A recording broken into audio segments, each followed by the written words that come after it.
আমরা তো রাসূলুল্লাহ সাল্লাল্লাহু আলাইহি সাল্লাম থেকে শিক্ষা গ্রহণ করি না, আমরা ইহুদি নাসারা থেকে শিক্ষা গ্রহণ করি, কার্ল মার্কস থেকে শিক্ষা গ্রহণ করি, যেটা ইসলামে নাই, যেটা মুসলমান পালন করতে পারে না। যদি তা না হতো তাহলে কি করে ঈদকে সামনে রেখে গত এই রাতে যেভাবে গোলা বারুদ, যেভাবে হটকাবাজি হয়েছে, এই ছেলেগুলা কার?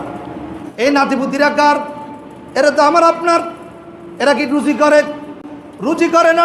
যে তাকে টাকা দিয়েছেন, সে যে ফটকাবাজি করছে, গোলা বারুদ কিনে ফটকাবাজি ফুটাচ্ছে, আকাশে মারছে, মানুষের গায়ের উপরে মারছে, কত শিশু চেহারা খাইছে, ভয় পাইছে।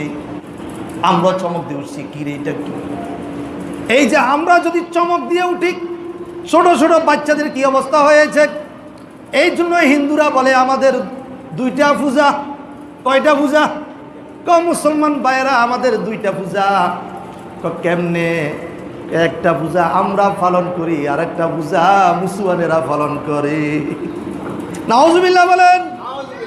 একটা আমরা পালন করি, আর একটা কে পালন করে? মুসলমানেরা করে। কথা ঠিক কিনা?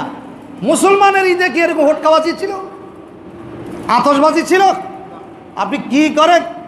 এইবার রাস্তা রাস্তায়, গলিতে গলিতে, মাঠে ঘাটে ঠুস ঠাস করছেন।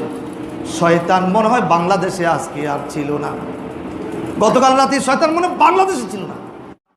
আমি বলেছিলাম ওই ছেলেগুলা লিস্ট তালিকা একটা আমাকে দাও।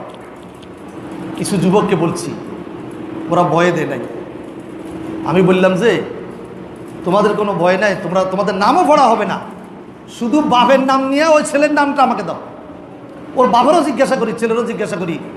এইভাবে সারা সমাজটাকে, গ্রামটাকে ঠুস ঠাসের মধ্যে রেখে মানুষকে আতশবাজিকে ঘুম হারাম করে দিয়েছে।